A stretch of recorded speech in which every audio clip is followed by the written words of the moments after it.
What if I want to know the total number of elements in a rectangular array? Okay, let me put it this way. How do I know the total number of rows and columns in a rectangular array? The answer is simple. You got a getLength method for that. Here is the syntax.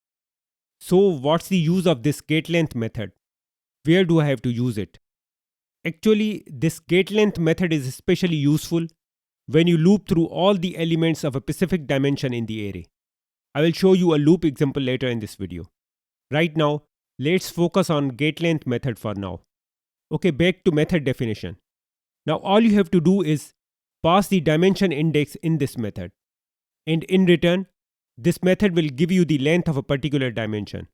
The dimension index you use is 0 or 1. 0 is for rows and 1 for columns. Let's see the example.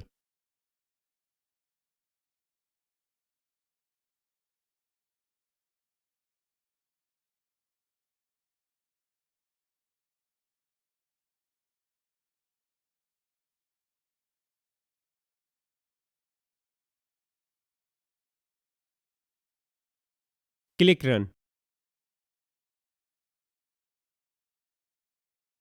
This is the length of rows. And this one is for columns. There are two more methods you can use: GetLowerBound and GetUpperBound. These methods return the lower and upper bounds of a particular dimension in the array.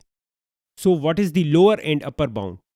The smallest index is called the lower bound, which is always 0, where the largest index is called the upper bound, which is 1 less than the length of a dimension. This is the syntax for GetUpperBound method. Let me code the example.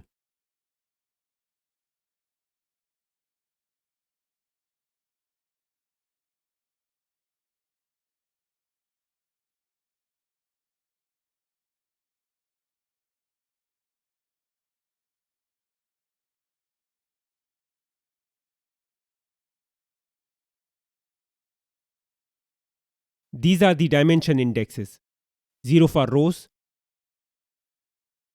and 1 for columns.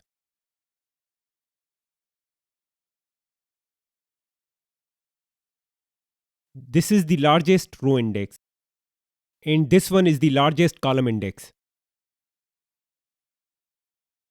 Okay, this one is for you. I call it test 1. There are 3 examples on this slide.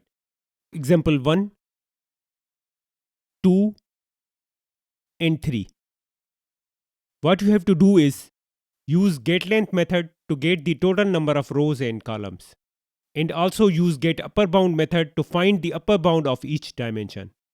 So the total lines of code will be 4 for each example. Apply these two methods to all the examples one by one. Let's see if you can do this. Let me know in the comments below that you did it. Just leave a message. I will show you the answer at the end of this video. So keep watching.